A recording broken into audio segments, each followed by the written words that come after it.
how to create infinite text designs very quickly that are live in Affinity Designer and Affinity Photo.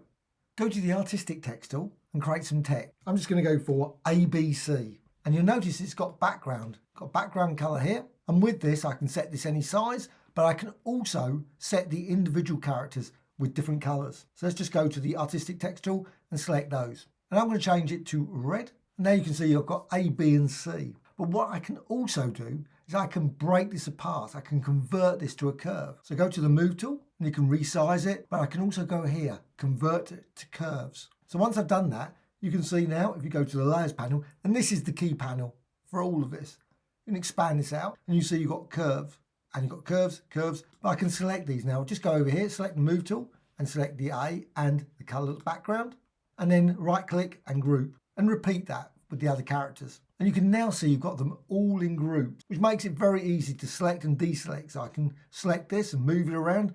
Now, you'll notice what happens. If I select the actual background, that will move, the C doesn't.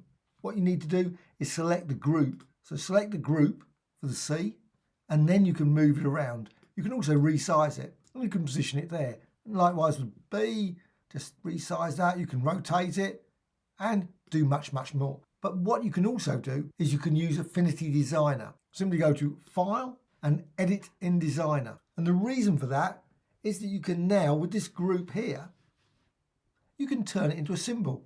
So go to the Symbols panel. Here's the Symbols panel. This has been selected. Simply click Create. And now you can see the symbol. And with that, what I can do, I can duplicate this design.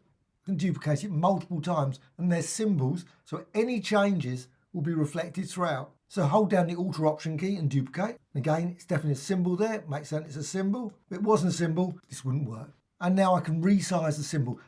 As long as you've got the symbol selected, you can resize the symbol. File and Edit in Photo. So now you're back into Photo. And you've got the layers. And you've got these symbols. And you can select the symbols, do exactly the same as you could before in Designer. But now what you can do, you can expand these out. And you can see you've got this group. Now I can select the group.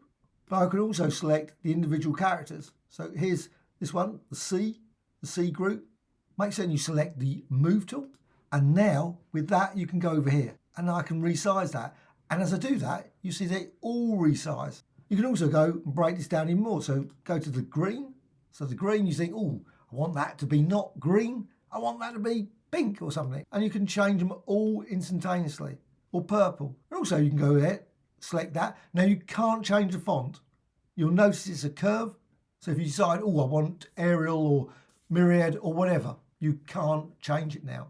But you can now just resize it. So you can decide, no, let's have that bigger.